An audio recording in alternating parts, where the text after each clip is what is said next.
3, 2, 1. Ah, that's okay. Whatever. I'll figure you're it a out. dog.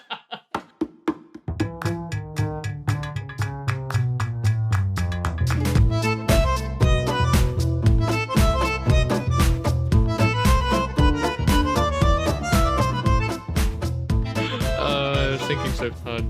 Hello, lovely people, and welcome back to Delving into the Silver Screen. I'm Steph. And I'm Adrian. And this week we are delving into Logan Lucky. We needed something just a little bit less serious after the mind fuckery that was Bandersnatch. We needed something entertaining, something that wasn't too much of a think train. And no, Yeah. it was a good time. And I realize watching this that I really do enjoy heist films. And I miss Yeah, those. me too. And this one ended up being not quite as brain numbing as I had expected it to be, which was a really nice surprise. Yeah, actually, you're right. Yeah. Yeah, it was actually quite engaging. Yeah. Yeah, exactly. Yep. So I'll start us with our weekly brief. There's actually quite a lot of news I got, and there's some oopsie Oscar news that we'll delve into the end, which is God, that's silly. So I'll start us off with some movie announcement news. There's actually a few of those, so I'll bounce through them. The first one is I'm pretty excited for. So Middle Earth is back, kind of. So I don't know if anyone is aware, but Fox Searchlight released a trailer for the biopic Tolkien, which is a chronicle of the writer's early life and his eventual development of the Lord of the Rings trilogy. And Nicholas Hoult is playing the titular man himself. And the trailer seemed to show his service during World War One, and he's because Tolkien was a linguist, who's a professor, and so it kind of delves into his love of languages and storytelling. And I think this is pretty cool. I had no idea this was even a thing, so I'm actually really keen. I think that the title just Tolkien is a bit too, maybe, I don't know. It would have been nice if they took something like a quote from the books or something he said. But otherwise, I'm pretty excited, and I think Nicholas Hoult is a pretty decent actor, so it'd be kind of cool to see what he does with this. Yeah, I also have a movie news. The Witches, the originally a book by Roald Dahl, that was made into a movie with Angelica Houston, I think in the 90s, maybe 80s, actually maybe even the 2000s. It's fucking terrifying. It's being remade with Anne Hathaway and Octavia Spencer. So I'm actually really keen for that one, because I thought The Witches was terrifying as a child, and I still think The Witches is terrifying as an adult. So the fact that they're going to redo it and just ruin the lives of the next generation of children is very entertaining for me. Well, the witch movie that I remember scaring me, or maybe I just was, I don't know, very little at the time, but I remember it was like a Casper crossover with a witch movie with like a young, a Sabrina-esque girl with her aunties or something. Yeah, dude. That's Casper meets Wendy. Yeah, that's right. I remember that watching that. Had Hilary Duff in it. I love that movie. That movie is... Oh, it gives me such good feels. Anyway, so there's some other... I don't know if you've seen it, Steph, but there's a... so ABC has announced that the show Blackish is getting its second spin-off. I don't know what that is. Oh, Blackish. Okay, so do you know Anthony Anderson, the comedian? No. No? Oh, no. Oh, okay. Well, anyway, he's a pretty... Oh, he was in... I don't know. It's a really obscure thing, but he was in Kangaroo Jack. It's a really silly Australian movie. I don't know if you've seen it. I fucking love Kangaroo Jack. Okay, wait, who's he in Kangaroo Jack? Was he a main? He's the titular main guy in that, yeah. The black guy. The black guy. Yeah, yes. Yeah. No, I do know him. I do know him. Okay, yeah. So he's had his comedy show Blackish for about 4 or 5 years. It's a pretty good show. I actually really enjoy it. And so ABC has announced that it's getting its own show based around the wife, which is Tracy Elise Ross's character, Rainbow, who and they've actually only just recently found out they even had a spin-off recently, which is called Grownish, which is delves about the eldest daughter Zoe going through college and stuff like that. But I think it's pretty cool. Okay. Yeah, so this is kind of cool. They're making like a weird universe around Blackish. So I guess I'll check out these 2 spin-offs and see what they're like, because I really do dig the core show. Yeah, nice, cool. Prince Akeem is coming back to America again. So Paramount Pictures has announced a sequel to the 1988 Eddie Murphy classic. Yes. Yeah, right. Yeah. So Kenya Barris, who's the Blackish showrunner and writer, he's actually rewriting the script for this. And so that comes out next year. And so far, the main cast I think are coming back. But anyway, yes, this is kind of cool because I actually watched this movie recently. It's pretty good. I think it's like one of like the height of Eddie Murphy's career in the '80s. And so it's a pretty good movie. And I had no idea they were going to do a sequel. Apparently, the first script was written like a decade ago, but it never got off the ground. So yeah, okay. I'm really looking forward to a trailer. But maybe by the end of the year we might see one or something. So I'm pretty keen for this. Our last announcement, it's not a movie announcement, it's more television. So this one really got me. I was like, I don't understand, but all right. So I don't know if you're a David Spade fan, but apparently he's hit primetime again. So Comedy Central has announced a new late night show hosted by Cusco himself. It will air as a follow-up to the network's flagship Daily Show, which is hosted by Trevor Noah, previously by Jon Stewart. Yep. And the really interesting thing about this is that Spade's new show will open alongside time slots for, tonight, the Tonight Show, Jimmy Fallon, Colbert Report, and Kimmel.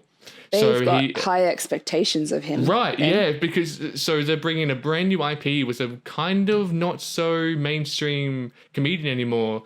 Yeah. Propped alongside the three biggest late night shows on networks right now. So that they've got some, you're right, high expectations of this. So I don't know how to feel about it. There's no comments or statements about what the show is, and but I don't understand why David Spade. I mean, he's kind of all right in small doses. Like I love Benchwarmers. That's a good David Spade film. See, I love oh no, I've completely blanked on the name of the TV show.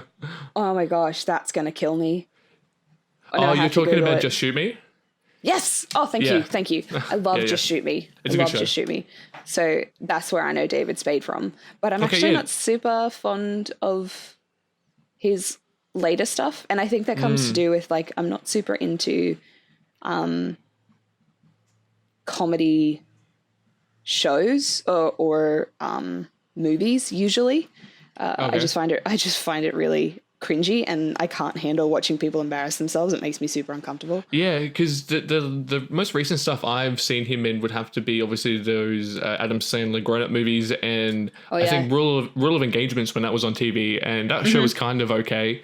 But yeah, so this is like, I'm sure another late night show. I mean, like I personally, I watch a lot of Conan. I watch a lot of Jon Stewart and Colbert. Kimmel I kind of see on YouTube, and Fallon I fall on and off watching his stuff. I think, but my main late night thing is actually Graham Norton. Like I absolutely love watching Graham Norton. He's absolutely the best. He's so funny. So I don't want to like shoot this down before it even gets anywhere, but I really don't see this even maybe lasting past this season for shows. Neither do I. I don't know. I think it's too heavy an expectation of someone who has doesn't really have. No, like I haven't heard of David Spade having like a massive core audience that was like demanding he get his own prime time late night show. So I'm like, all right, whatever, Comedy Central, do what you want. If it flops, all right. David Spade's career's going back in the toilet, so yeah. Anyway, so that's the last of our I guess movie and TV announcement news. So I guess we can talk about something I've wanted to kind of rage about and vent, which is the Oscar outrage. But now it's not so much of an outrage because it's kind of being dealt with. But basically, I'll go through. You're obviously aware of this stuff, probably. I think it was last week. The Academy, the American Motion Picture Arts and Sciences Academy, they elected to make a very controversial, a bit stupid decision to present 4 major categories for the industry during the show's commercial break. Those 4 categories are cinematography, editing, hairstyling, which I guess isn't so much of a core category, but all right, and then live action shorts. And so previously, Academy winners actually, Guillermo del Toro and Alfonso Cuarón have made some poignant statements or comments about it. I'll read Alfonso's one because it's actually I really like it. So he said, in the history of cinema, masterpieces have existed without sound, without color, without the story, without actors and music. No single film has ever existed without cinematography and without editing. Absolutely. 100%. And I really I couldn't comprehend the decision of, okay, why the hell, and especially editing and cinematography, why would you just dump those in the ad break? Yeah. I'm like, oh, what are you doing? They really, So I that's on my note sheet as well, and I've Yeah. got in brackets. I was like, Steph's opinion. Clearly, the Academy doesn't think that the cinematographers are as important as the actors. Well, I think it's because I think I read the I think it was Vanity, no, why it was Wired. I think it was a Wired article of they were saying because the Academy's broadcasting viewership has dropped significantly over over the last couple of years. Yeah, And so and they need to cut time down, which yeah, I get. and which yeah, it was weird because they seem to be catering more towards that kind of like social media kind of presence where people are kind of hopping on and off their phones and stuff, and they kind of want to make it more about the actors, like you said, because that's kind of what a large majority of like the young demographic give a shit about. And so the fact that they were cutting out, like, I get like hairstyling and live action shorts, I guess, yeah, they are very important and whatnot, but like especially cinematography and editing, it's like the fact that they blatantly disregarded those as important as like directors and producers and whatever, and I'm like, you got to be kidding. Anyway, so people went crazy at this for a week. You had actors, you had directors, producers, everyone kind of, you know, giving the Academy the middle finger for a while until they eventually backed down and they completely reversed the decision. And you even had the American Society of Cinematographers release a statement thanking the Academy for reversing it and bringing those categories back into the core 90-minute show, whatever it is. And basically, like, I get why they had to like be thankful, but I really don't think it was necessary. Like, they shouldn't have had to be like, oh, thanks for putting us back in. I mean, you shouldn't have done it anyway. And so I feel it's maybe just a courtesy that they had to be like, oh, shucks, thanks for, you know, being nice to us. But I don't know, this really pissed me off. I don't know what's going on in Hollywood, but they really need to get the shit together.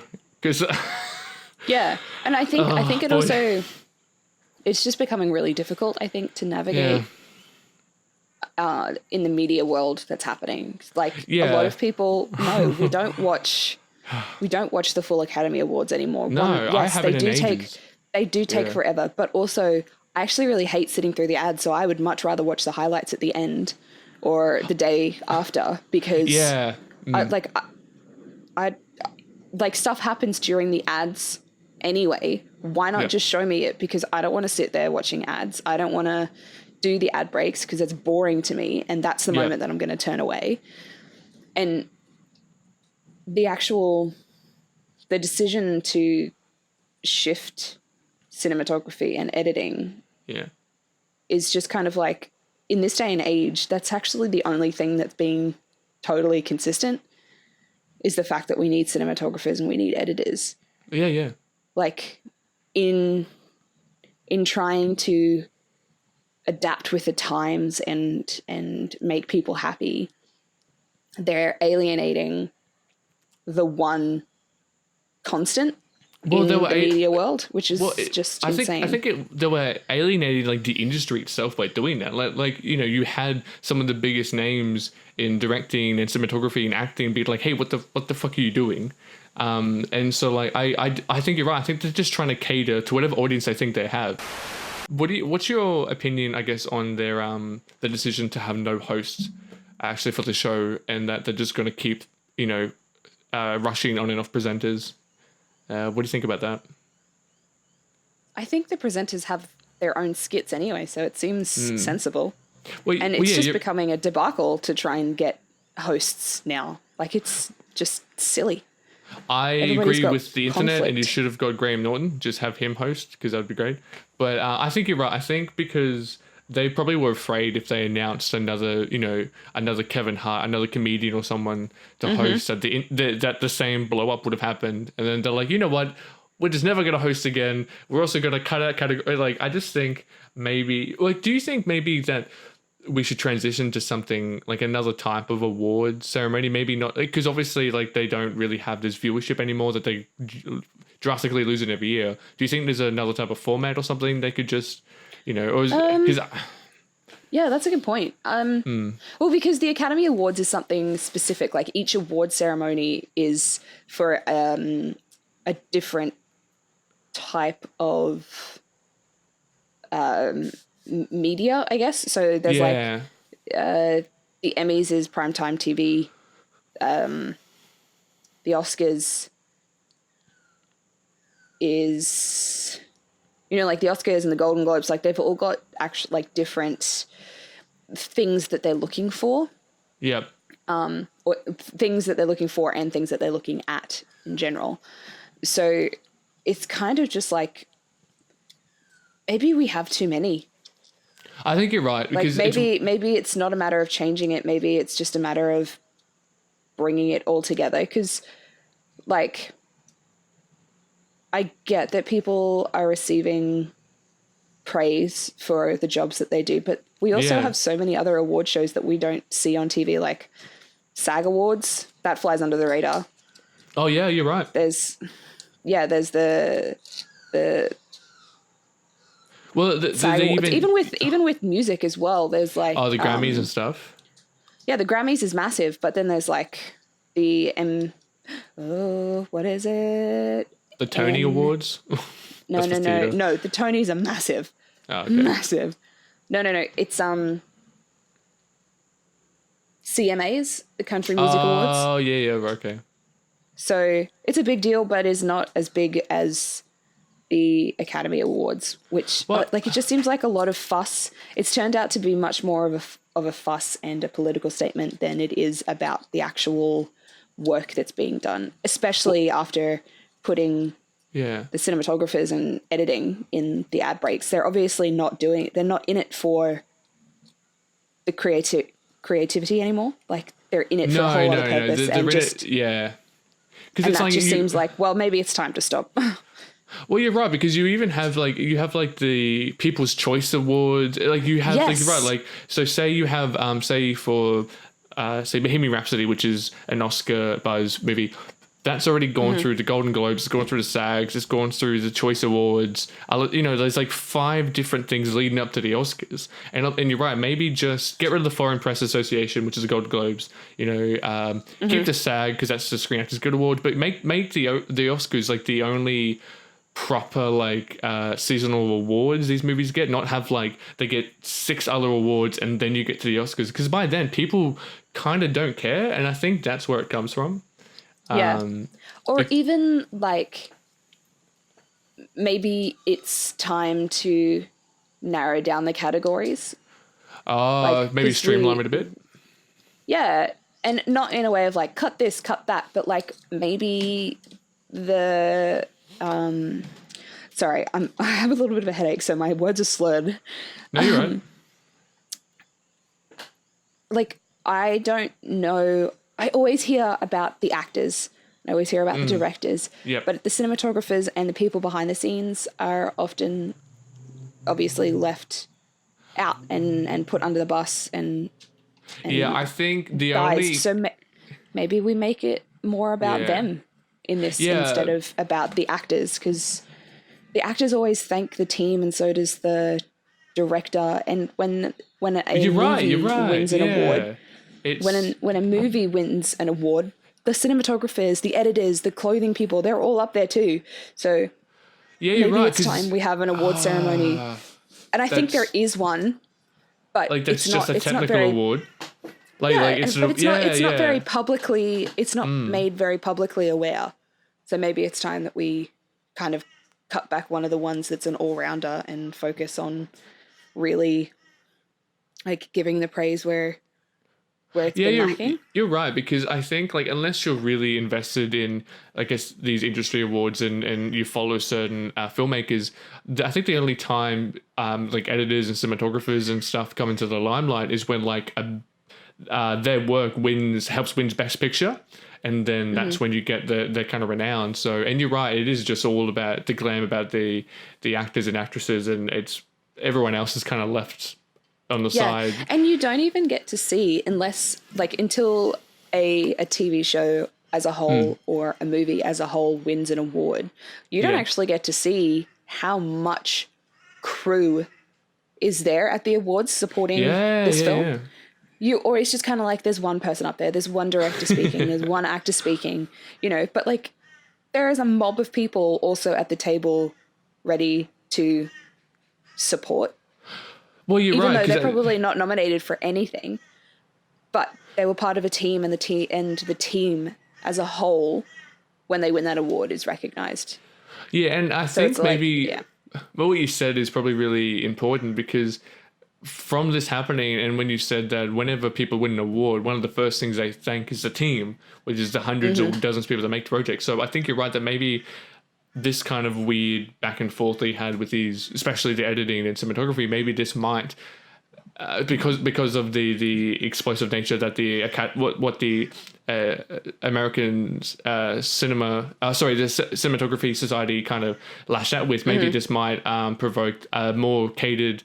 Maybe more attention towards the technical side of filmmaking for awards, because, like you said, I think that's more important than just look at Brad Pitt, or because it is more just for how many supporting actors can we award. Actually, I don't even know who is on the board for the society.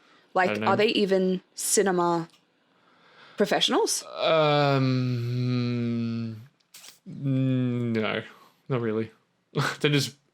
They're really rich people who like, I know one of them's related to the guy who founded Paramount Pictures or something. It's like that. Those are the kind of guys. And then that's so stupid. Those are not the people qualified to be making these decisions. No, not at all. Okay, well, there you go. That's the end of our weekly brief and our weekly rant about the Oscars. So yes. We'll now slide into our content breakdown, our movie review, our a discussion about Logan Lucky. Yeah. Cue video clip. Audio soundbite. Cue trailer soundbite. Yes.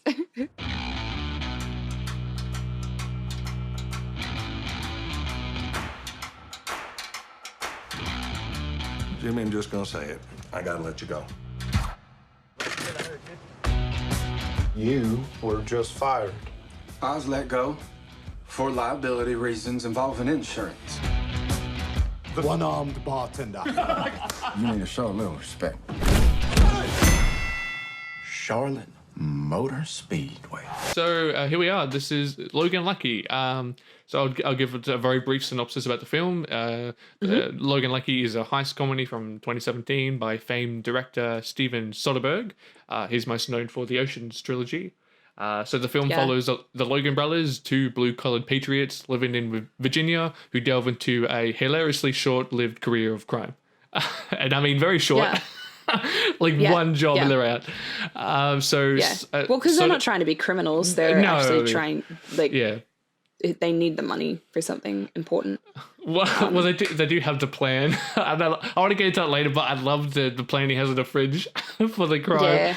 It's great. It's from another movie. Oh, is it? Oh, okay. Yeah. I actually really loved, I've got some production notes here in front of my face. Oh, I have some too. I wonder if we have some of the same notes. Probably, because I was just on IMDb. Steven Soderbergh was actually retired, and this was his first film since 2013. Back from retirement. Yep, since he did Behind the Candelabra. I think initially so this is where it gets a bit tricky, because I love the history behind this. So initially he had gone on the record stating he was given a script and he was tasked with finding a suitable director, but was swayed by the script itself to direct, stating it's an anti-glam version of an Ocean's movie, old rubber band technology. I really like that quote. So the film was financed and distributed by Fingerprint Releasing, which is a company created by Soderbergh. So it was established to bypass the studio system for independent distribution of films, which is really cool. Yeah. And I like it when you have like really big name directors who create their own way of like producing content, even for like smaller filmmakers as well, which is what Fingerprint has done in the past. So the cast in this is actually pretty great. So it was believed Matt Damon was set to be Jimmy Logan, which is Channing Tatum's character, and Michael Shannon was the main guy. There's two sets of brothers in this film, so it's probably just make a reference No, because in my notes further down, I've got, and then the other brothers. And so it's probably helpful to know that there's Logan and Clyde, and they are the Logans, and Melly, that's their sister. There's also the Bang brothers. So Fish Bang, Sam Bang, and Joe Bang, who is... Daniel Craig. Daniel Craig, yeah. Well, apparently he was supposed to be Michael Shannon originally, but both Matt Wait, Damon who's Michael and Shannon? Michael Shannon, he's in a lot of stuff. The most recent he was in he was Zod in Man of Steel. That's the only movie I can think of right now. Okay, that doesn't help me. I didn't see Okay, that. I can't think of another movie. Anyway, so him and Matt Damon pulled out due to scheduling difficulties, but Yeah. I don't know if I would have been able to watch this with Matt Damon. Yeah, because It would have been weird for me. Well, Matt Damon's my favorite actor. Like, I love Matt Damon, but I think you're right. Maybe he's. I don't think he would have been suited for this. Right, and I think Channing Tatum but oh my god, the other dude, Adam what Driver. is his name? Adam Driver. Yeah, I think they were great in this role, and I really, really like Adam Driver. I think he's fantastic. Oh my god, yeah, I love it. I do believe you said cauliflower to me. But no, you're right. This movie actually has a pretty awesome cast. Like you said, Channing Tatum, you got Adam Driver, Daniel Craig, Katie Holmes, sure, Catherine Waterston. You know, she's in. I think she's in the Fantastic Beasts movies now, and she was in Alien Covenant. Yes. So it's not just high-profile names, but it's also filled with people who are related to quite high-profile names as well. So Riley Koff, the one who plays Melly, Logan, the sister. Oh, Logan, yeah, sister. Yeah. she's actually Elvis Presley's granddaughter. Whoa, I love. Here we go, Steph connections again. I love it. All right. This is sweet. Yeah. Really? Wow. Yeah, her mother is Lisa Marie Presley. That's like crazy. Elvis and Priscilla's daughter. Yeah, and then Fishbang, the guy who plays Fishbang, is Jack Quaid. He's the son of Meg Ryan and Dennis Quaid. Oh my god! Wait, so Fishbang is he the one? The long-haired brother. Yeah, the one who's like, I know all the Twitters. Okay. Yeah. All the Twitters. Wow, really? So he's Dennis Quaid's son. I love Dennis Quaid. Yeah. That's awesome. Yeah, me too. I like Meg Oh Ryan. wow. Yeah, Meg Ryan. Yeah. And then okay. Sam Bang, the short-haired brother. Yeah. That's Brian Gleason. He's the brother of Donald Gleason, who's from About Time, and he's Bill Weasley from the Harry Potter movies. What? So it's just, the cast is insane, and they do such a great job. I didn't know that. I didn't. Oh, man, I love it when you bring in a celebrity back. Oh man, this is great. See, that's the shit I care about. That's the shit I care awesome. about. Okay, well, that's awesome. Yeah, because you got Seth MacFarlane in this, and he's kind of. I'll get into why I didn't like him, but Sebastian Stan. Yeah, he popped up, and I was like, yeah. hello. Yeah, I mean, like, I can only ever see Seth as the Family Guy characters, and so whenever I see him in something live action, unless it's maybe the Orville, I just can't ever take him seriously. No, because you hear his voice and you're like, that doesn't belong on your body. Yeah, right. The only last actor I've mentioned is Hilary Swank, also known as the Karate Kid I know. and the $1 Million Baby.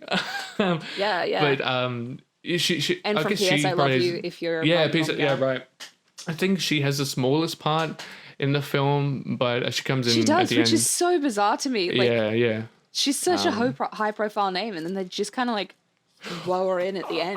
But I'll get into it later. But also, like, she felt so off to me in her part. Like, just something about the way she looked and the way she talked. It was really unsettling. Like, I was really kind of creeped out by her.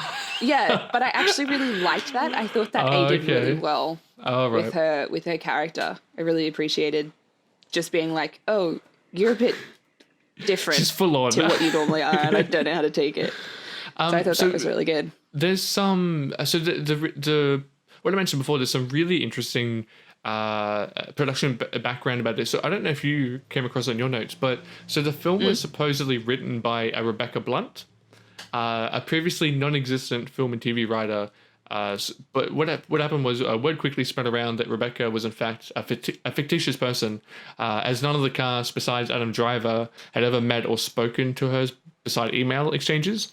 Okay. And so while nothing has ever been officially confirmed, it's being presumed Rebecca Blunt is a pseudonym for Soderbergh's wife, Jules Asno. Oh, is it Asno? Asno, I think. Which either means she wrote the script or he did, and he just came out of retirement with something him and his wife wrote, and then he directed it. Or she did, and they made the pseudonym because it didn't want to be like, oh, it's Stephen directing his wife's script. Because if you look up Rebecca Blunt, she only has one writing credit and there's absolutely no presence of her on the existence of the internet. So Wow. it very much someone who's covering their tracks actually did write this. So my bet is Soderbergh wrote it, because if his wife did, like they must be married for a long time, because she has like the same, like I guess footprints of filmmaking and writing that he has in his previous films. So I think the safest bet is that he did. In saying that, you did say when you were playing Bandersnatch that Carly picked almost verbatim. I mean, so it's like it's not unlikely that she has a similar style to him. Maybe, I don't know, but like say. But Carly also, why would he make a girl's name? Like if he wrote it, why wouldn't he make it another male pseudonym? Maybe because if he made a male pseudonym, people would be like, "Oh, clearly it's Steven's making a pseudonym for himself." If he made it a girl's pseudonym, maybe people aren't so quick to jump. Unless you have anything else to add, that I guess that's the production information that I kind of delved into and put together. Yeah, no, those are most of my notes. I had notes here on the actual budget of the film, because it blows my mind that cool, go show me. Tell me. It was 29 million. That's so low. At 29. That low, dude. That's so fucking expensive. 29 million. You could have pulled off that film for far less, and I feel like most of it would have gone on paying the actors, which frustrates me. Frustrates me so badly. I'll put it this way. So John Wick 2 had a budget of around 21 million. And if you've seen that and what that looks like, so I think this movie, because of the cast, the 50% of the budget would have had to have just gone to paying them. Or, I mean, they could have. I know. That's so ridiculous to me. Well, I don't know. No one needs that amount of money. Well, again, like, was it 29 million you said? Like that's low for a really big Soderbergh Hollywood film. Like that's pretty low. I mean, I know, but it's also like it doesn't have like it's got action shots and like high stakes. But it's mostly just people talking in like circles and groups of like 2 to 3. But there's no CGI. There's no crazy sound effects. They didn't have an orchestra in the background. Like no, you're right. Like it's just so much money. Well, and I know realistically that's not, like it's fine, but just my brain was like, you could have done that on such a well. I think number. You're right. I think say if like you had some really enthusiastic, maybe Australian filmmakers, you give them $29 million and you see what that like, they'll probably put out probably one of the coolest looking Australian produced films you'll ever see, because we rarely get movies that high unless they're like co-produced or they're funded by Screen Australia. Exactly. So but I think it comes down to the fact that like they're used to having that money, they're used to getting that money. So for us, we know how to budget. We know how to look at something and go, this is what I want to achieve. What's the cheapest, most effective, but still quality way I can do it? Well, do you know, so this is another comparison which will probably, because it's really gross. Do you know those there's like series of movies, it's like, date movie and disaster movie and are you familiar with those? Yes. So Epic movie those guys. So the most recent one of that was a Fast and Furious spin-off called Superfast. And I watched the thing recently where they talked about the budget for that, and that budget was actually around 23 million. And if you've seen that movie and how horrible it looks and how horrible the stunts and the, such a waste of money. Yeah, but in comparative maybe to Logan Lucky, I think that $29 million went to a lot better use than something like Superfast. Yeah, that's fair.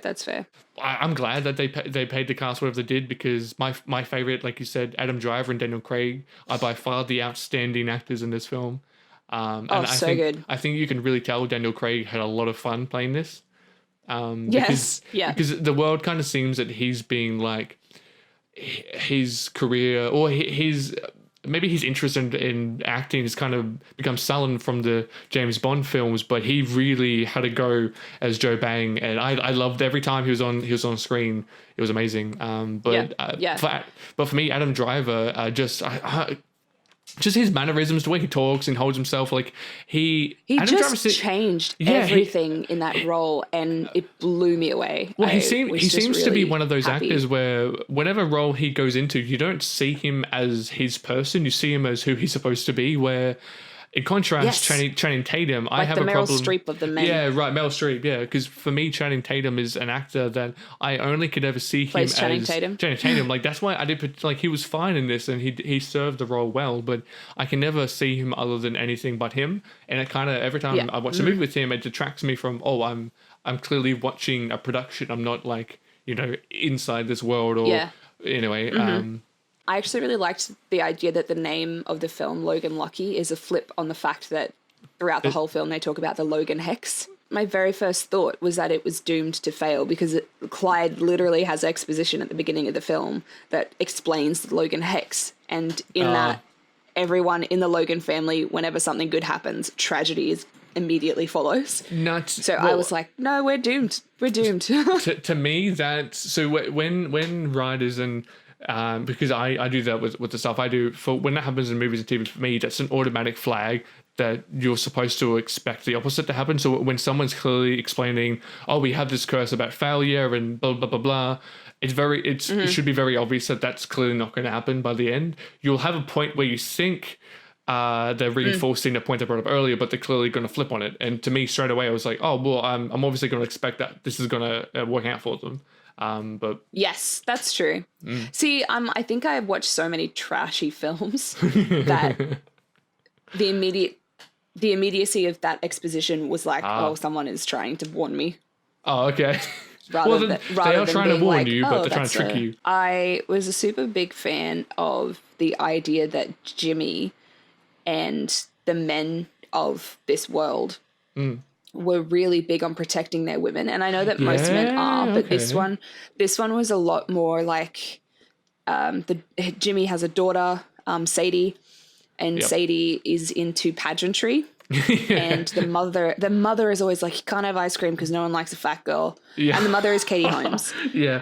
And she's constantly like just kind of telling her really horrible things and putting stuff in her head that's like quite toxic. Well, she seems to be a And typical Jimmy- like honey boo boo type mum, like the showbiz mum. Yes.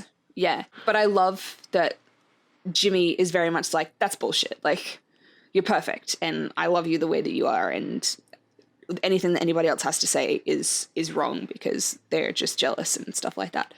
But then also the Bang brothers, when the Logans when the Logans were trying to convince them to help with the heist and stuff. Yeah. And they just were mortified at the fact that the sister had been harassed, even though it was fake. Like, the sister hadn't been harassed, but they were trying to give them a moral reason to help them with the heist. And they were like, their big company, he just like didn't treat her very nice. And they were like, oh, no. Because I love, like, they have a moral fantastic. compass that doesn't quite point north. Like, they clearly, like, their values of what morals are is very finite, where they're like, oh, okay, sure, we'll accept that as a reason.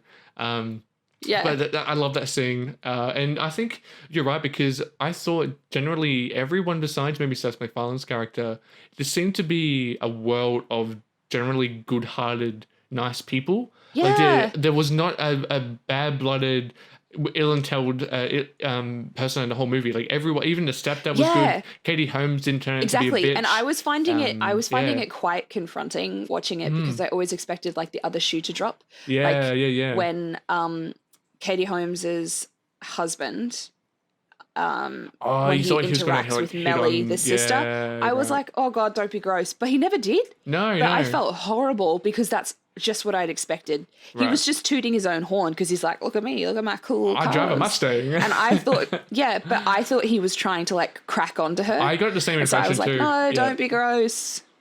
No, but he didn't. And so I was like, no, they're all good people. Like okay, he's cool. clearly a You're good just dad. a dick. That's fine. Yeah, exactly. Yeah. And I think it was weird. Like it wasn't. It was weird because it wasn't distracting. It didn't feel unrealistic. It just felt like, oh, this is just a town full of just nice people. Like, the Catherine Waterston's character that Logan Jimmy meets at some point. She's really nice, and all the people who work at the place they're trying to heist. they're all good people. The people in the prison are nice. Like I don't know. It's just it's a feel good time, and I liked it. Yeah, they were just like genuinely like helping each other out, and that was really nice. I've got a comment here that says that they're just like giant bears. Oh, like, they're so gruff and grumbly. Yeah. But they've got just like hearts of gold, and you're just kind of like, I want to live in this world with you, minus Katie Holmes. Well, I think this film is full of misconceptions because, especially maybe with the Logans, because there's a line pretty early on when I guess the brothers meet Joe Bang when they want to discuss their heist, where I love it. They're talking about the plan, and then he says, "Oh, you Logans must be as dumb as everyone thinks you are." And clearly, like, they kind of come across as they're maybe simple, but that's you find that that's very much not the case. They're just very weird, curious creatures, but they're very much not stupid. And I like the fact that you're made to think that. I think it's the way they hold themselves, the way they talk, and especially Clyde's character. He seems like he's a very simple man, but he's actually quite intelligent. He's just very damaged from his experience in the war, and I quite like that. There's a couple of jokes in this movie that didn't quite fly with me. Like there's some jokes that kind of like drag the film to a halt for a point, and one of them is, so full spoilers, by the way, we should have mentioned this earlier. I think we can just come to expect that there will always be spoilers in a podcast of ours. So there's a scene, I think in the third act, where part of the distraction for the heist is at the prison. There's a prison that it's in a lockdown that's supposed to buy time, and there's a scene where the prisoners to hide the fact that Joe Bang has been busted out. They're busted out, and the prisoners have a negotiated exchange with the warden and the guards, and there's a joke that stops the entire movie, and it's about Game of Thrones. It's about how the prisoners. They want the unfinished books that George R. R. Martin hasn't published yet, and the joke goes on for like 2 minutes, and it's like the warden is talking about like how George missed his publisher date, and then the prisoners get angry, and then they're saying how that shouldn't happen, and I'm like, it wasn't funny, and I didn't understand the purpose of it, because I'm like, so is Soderbergh a Game of Thrones fan? Like, I don't understand. Is the joke supposed to be? I actually think the joke. Is that the prisoners read Game of Thrones? No. It's not so much a joke, more as this is a lengthy moment that really doesn't have a point. This is exactly what the rioters are doing. What they're doing doesn't actually have a point. Okay, well, I guess that makes sense. And it's long, and it's tedious, and it feels uncomfortable and unnecessary, because it is, but it's necessary to further some, like, another plot point. Because they were supposed to buy time until they faked a fire hazard. So maybe you're right. Like, but I don't know. Yeah, so they're just pulling shit out of their hats. Yeah. I loved when they covered the security cameras in the mess hall with peanut butter. Oh, was it peanut butter? I thought it was porridge. Yeah. Oh, no. Whatever it was. They just smeared food on it to cover it up so that they couldn't see inside. That was fantastic. The one main joke that I cracked up at was when the gang, they're initiating like the heist, when they're just about to start grabbing the money, and Joe Bang's like, he's making his like makeshift like explosive device, and it's made of like gummy bears and like glue and stuff, and then the Logan brothers are like confused, they're like, hang on, what the hell is this? And then he's like, oh, we're dealing with science, and then it cuts to like they don't understand that it cuts to he's like drawing chalk on a wall, like the science formula for like the bomb he's making. Yeah, and he's trying to explain it to them. He's trying to teach them the science, and I love it because they're still dumbfounded. They don't understand. He's like, oh, forget it, whatever.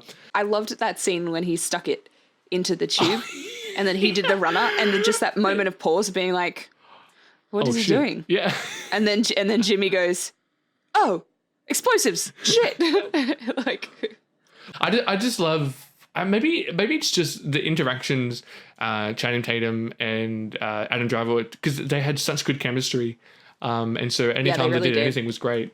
So what did you think of like, so this being like, I don't know if you've seen the Ocean films, because like yes, I love all of them. Okay, right. Well, number 3 is not Ocean 13 is so great, but I love number 1 is amazing. Number 2, I love how it gets quite meta, especially with Bruce Willis and Julia Roberts. I love those things. With regards to like the the writing and stuff, I had a really pleasant moment when the Bang brothers were deciding whether to do the heist or not. And I loved that there wasn't any exposition or lengthy discussion. I loved that they were like, we need a moment. And they step off and there's like, what do you think? And the brother says, yeah. And the other one's like, okay.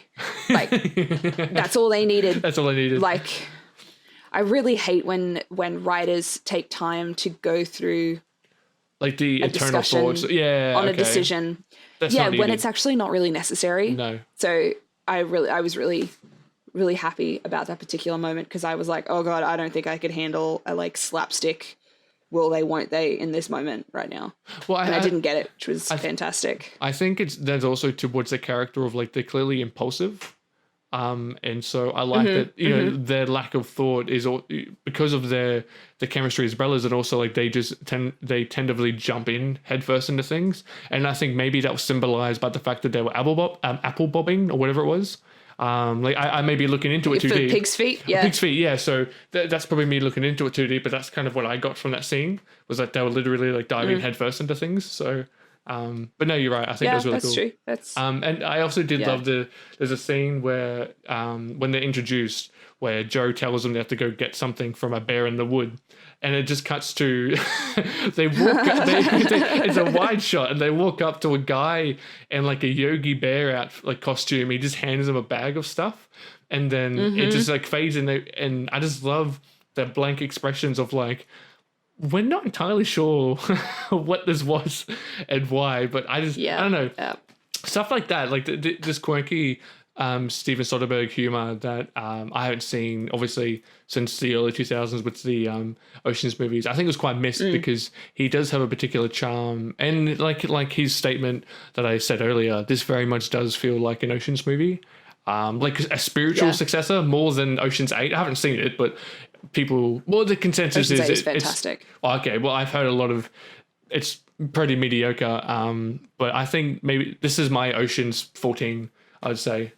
I really hated the scene where they're singing the national anthem. Oh, I never liked that in movies. It was so long and unnecessary, and I get that it's meant to be like the South. People in the South are super patriotic, but I was like, holy shit, just like I don't need this right now. It's so long, and it's so far into the movie as well that I'm just like, no, get it done. I think it's literally like they have that. Like 2 minutes before the heist actually starts, like while they're still prepping, they have this the national anthem. And I think because I watched it with Carly, and she said that singer is a famous singer from the 90s.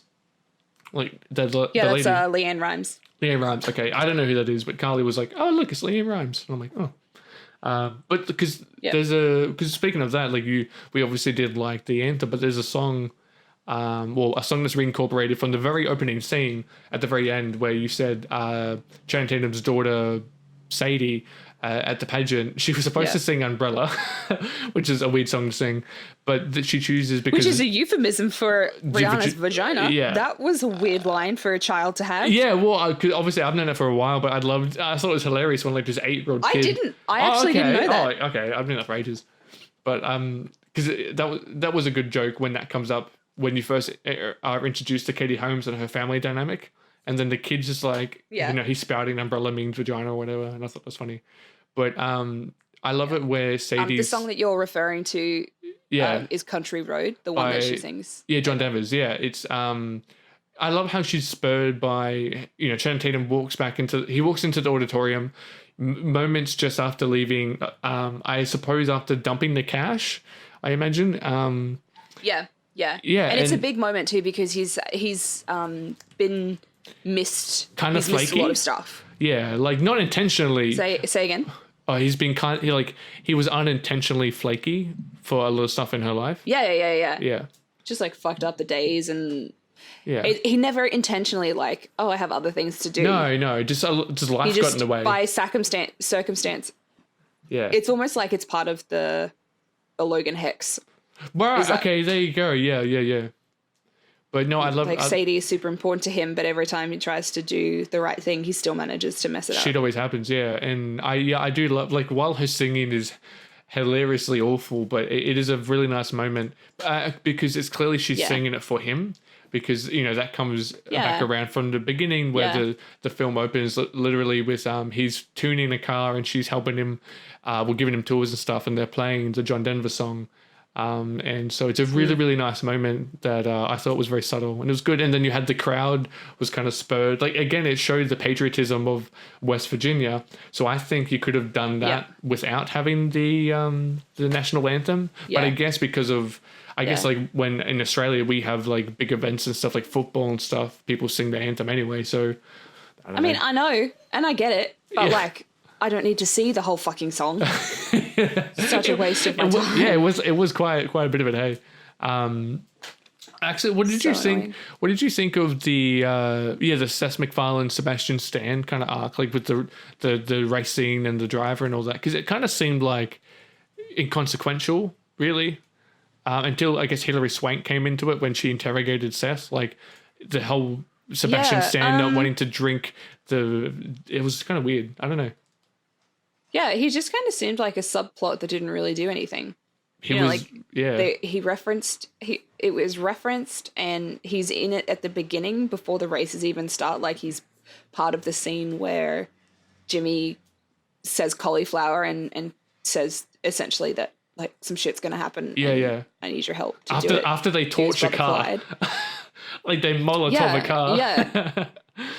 That was great. And I think if his efforts in the movie had ended there, I'd have it wouldn't have changed anything. I think they could have just cut all of that stuff with the actual racing drivers. Yeah, I didn't get what it was. Like, you already had Seth MacFarlane's kind of interaction with the brothers, because Sebastian Stan, I don't think he ever physically had any interaction with the Logans.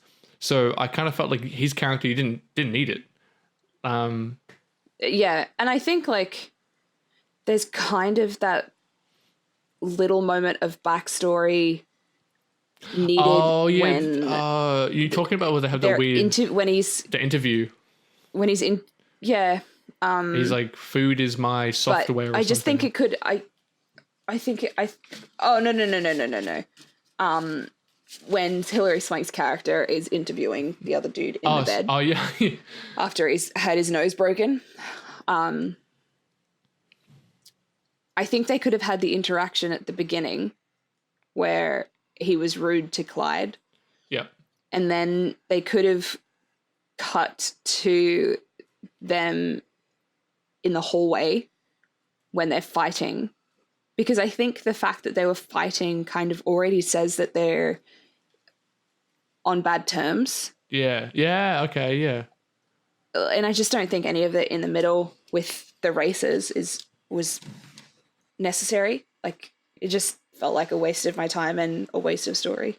I just want to mention Hilary Swank because when she comes into it, like, it's a really weird, I guess, criticism of her, but like, she kind of like comes into it and she looks and sounds like a CrossFit bro. Like, she looks like someone who clearly takes too much creatine and maybe maybe has some like performance enhancements, because she just doesn't quite look right. Like, she looks very just weirdly muscular, and she has this really like, because it very much doesn't sound like normal Hilary Swank. But like we mentioned before, it's very off-putting. She was just really creepy and very menacing. And I guess she was like an FBI investigator, but she seemed like that physically. Yeah. I guess how she portrayed herself in the movie, or how she was portrayed, came across like as a typical villain character. But I think, like we mentioned before, because there's no one that's actually a bad guy except, I think, for Seth. This movie doesn't have a villain. I think the only villain is what you mentioned, which was, I guess, the Logan curse, but that ends up not being really a thing. Yeah. But I think, Hillary maybe is the closest thing to the villain, because there is a point. And the way that it's set up, it makes it sound like, it makes it seem like there's going to be a sequel. Oh, the way that it ended, well, actually, the way it ended, I really like. I loved the way it ended, because it's one of those things where it's very clear that she Well, she would have had to hear because at the end they're in the bar that Clyde either owns or he bartends anyway. By the way, he's an amazing one-handed bartender. That scene where he's doing the cocktail at the beginning is awesome. And so yeah. Anyway, Right. at the end where they're celebrating the fact that they're all like, yeah, we got the money and we're going to live happily ever after. And then you see an ominous Hilary Swank in the background. She's like death staring everyone. And the way, I guess the way they're talking, it's like it would be almost impossible for her not to hear what they're saying, because there's a part where Clyde very clearly says to Channing Tatum's character, I'm just going to call him Channing Tatum because that's who he is. Where he says like, oh, how did you know when the right time was to pick up the money? And then it cuts to, which is, okay, I don't like it when, I guess, writers or films, when they want to kind of hide what something is, but it's very, so the shot when they reveal it's Hilary Swank, it's shot like you're not supposed to know it's her because she's got her hair down. She has a very distinctive voice. It's shot from her back and she's talking to Clyde and he's pouring her a drink. And it's very clearly made that you're not supposed to know it's her. Then it cuts and she has this creepy smile on her face as she's talking to him. And I still can't quite tell if she was meant to be like, I'm going to hang around and bust you, or just was actually crazy and was trying to become part of the family. No, 100%. 100% that was her like, fuck you smile, like I've got you, like, oh, like I'm going to get you. Because there was a line, I think just before like the film wraps up, where someone says that like her and her partner have been investigating this for 6 months. Like, I think it's like from when the heist ends to when they get the money, it's half a year. And so I think her at the end, she's obviously off the case. And so she's doing this on her own time. Like, she wants to prove that she knew it was them. Which I'm fine with. And I liked the fact that it ended with like, I think maybe you're right. Maybe I was wrong because you stated that the movie flagged the Logan curse. And I think maybe you're right because it ends with her ominously sitting there looking at them like, haha, you're fucked. So I think maybe you're right in that maybe it doesn't end up working for them. It like, to a degree it has, but in the end they probably will get caught because she's clearly aware of what they've done. So maybe you were right to begin with, Steph, as usual. In hindsight, I think you were right. I actually really liked the only other thing that sorry, hang on. I'm totally leaving this in, by the way. Thanks. I appreciate that. The only other note or comment that I had on this one was that I really liked the fact that Jimmy actually ended up being really intelligent at the end of it, and we were kind of tricked into thinking that they were typical hillbilly hicks. They're actually like, just because they're slow speaking doesn't mean they're dim-witted. Did you expect there to be the twist? Or were you like, oh, okay, he couldn't go through with it because he's clearly not a criminal. Did you expect it to be revealed? No, so I didn't expect them to have money stashed off. Yeah. But I was slightly suspicious of something because, so my initial thought was, he's a good person. He doesn't want to do, like, he changed his mind. Like, that's fair, whatever. But when we're first told of the return of the money, it's in the hair salon with Melly. And when she waves him off, Jimmy, but the way that she waves him off, she has a smirk on her face, like it's a tiny little smile, which immediately for me was, oh, she's actually not pissed at him. She's just like, yeah, good job, off you go. Like that's the way I got it. And then, then when Clyde came out and he was pissed with her, and then pissed with Jimmy, and then Melly was like, he knows better than to speak to me. I was like, oh, I'm so confused because it was very intentional the way that you made that face. So then when it was revealed later, I was like, oh, everything makes sense now.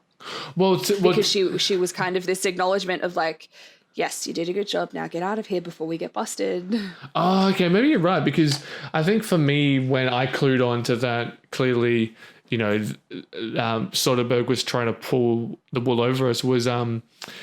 I think just after Clyde gets released from prison, Millie picks him up and she takes him home, and then there's a box. And you obviously don't see what's in the box. It's a delivery for Clyde, and he opens it and the reaction shot is from the back of the case, and you don't see what it is. But I very much was like, it's either his arm or a new arm, and so like. It could have been his old arm, but for some reason that triggered me to think, oh, okay, maybe Channing actually did something really smart and he's like, no one else was aware. But it turns out Millie, Clyde, and Jimmy, well, especially Jimmy, tricked the Joe or the Bang brothers and everyone else. And yeah, that was a really good reveal, actually, when Joe Bang hears the knock. When he's the red shovel. That was really good. Yeah. And he sees the shovel, he's like, and turns around, and then he goes back inside, and then he goes, wait. And we're reminded of this story that he hid a stash of money under the old oak tree at his property. Under the red swing. Fishbang, the long-haired brother, actually told his girlfriend at the time, who dug it up and stole it. Yep.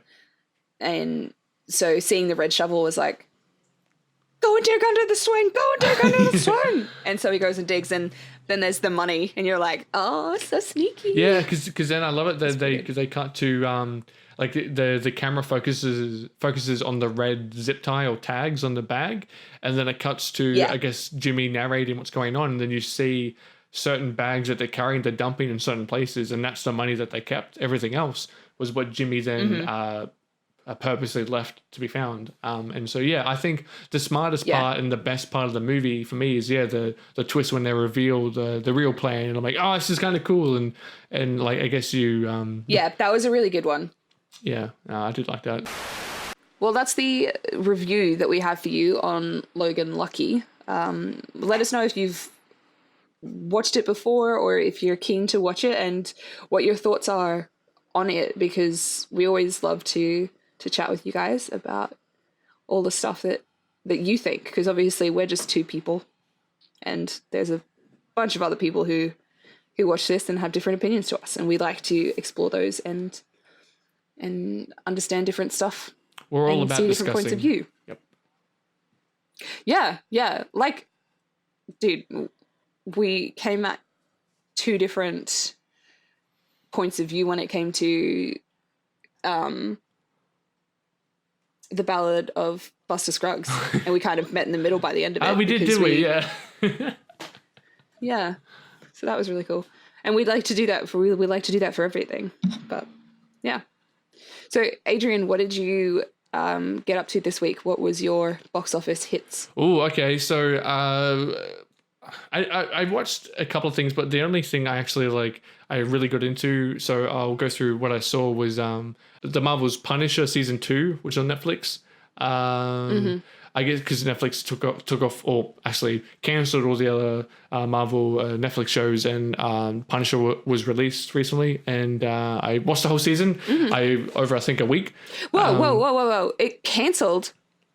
Yeah, well, yeah. All the other Marvel shows. Yeah, Iron Fist, Daredevil, Defenders, Luke Cage, they're all gone. Jessica Jones? Yeah, Jessica Jones is gone too, yeah. Yeah, they cancelled like last year.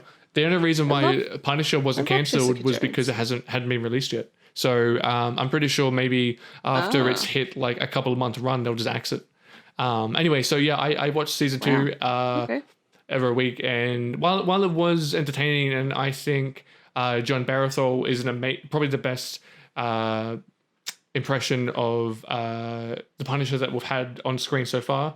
I think this season really suffered from sequelitis.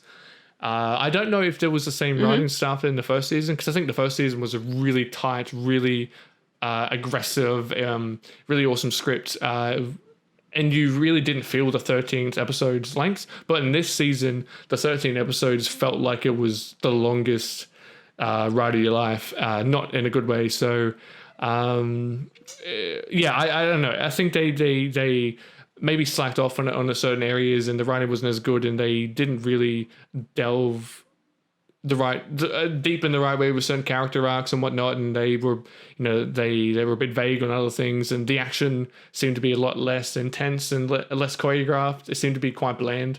I guess I'll just say they didn't seem to have embrace the Punisher character to the extent that they did in I guess in his debut in the Daredevil season 2 and his own season. My what I wanted to watch, what I will, is Green Book, which is one of the Oscar nominated films with Viggo Mortensen and is it Masha Ali? Is that his name? I can't pronounce it. Can't remember.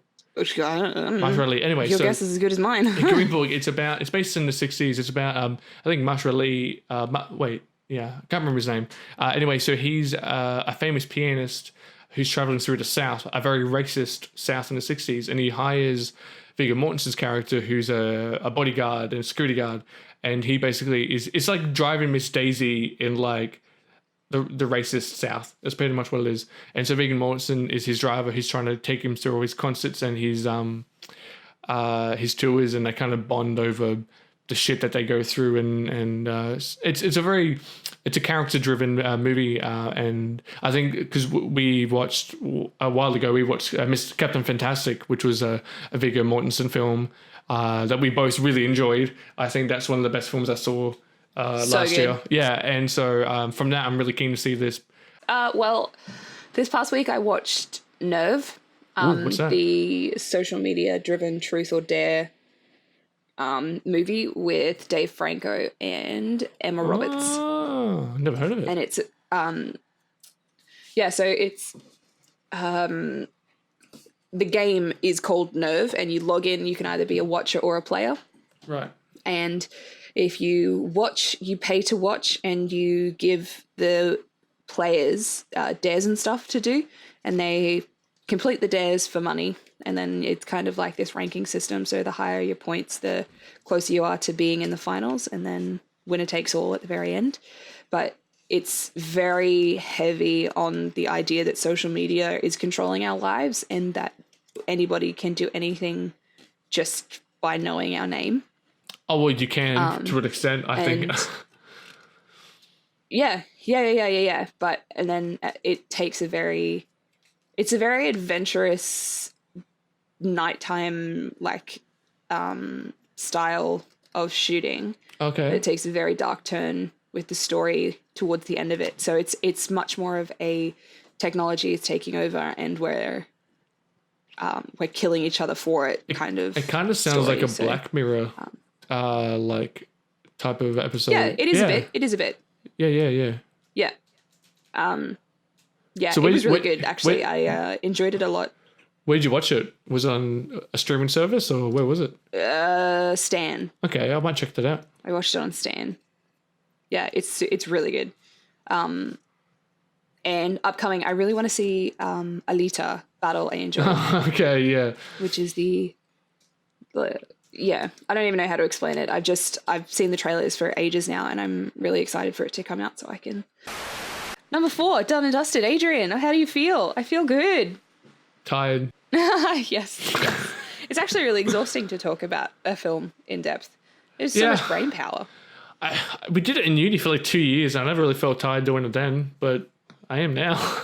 No, see, that's because I didn't talk about it straight during the classes. True. That would be other people talking, and I would take in the information. Were you one of the people that would like sit at the back and you would kind of chime in sometimes? Because I was like, usually my hand was up every 5 seconds being like, hey, I've got something I want to say. Can I say it? And the teacher would always roll her eyes at me. Yeah, all the time. Yeah, no, I was in the back being like, I don't fully understand what's happening, so I'll just listen and maybe sometime it will make sense. All right, guys. Well, it's been a fun session with you guys, and we hope that you liked this episode of delving into the silver screen of Logan Lucky. And I guess we'll see you next time. Take care, everyone. Have a good week. Bye.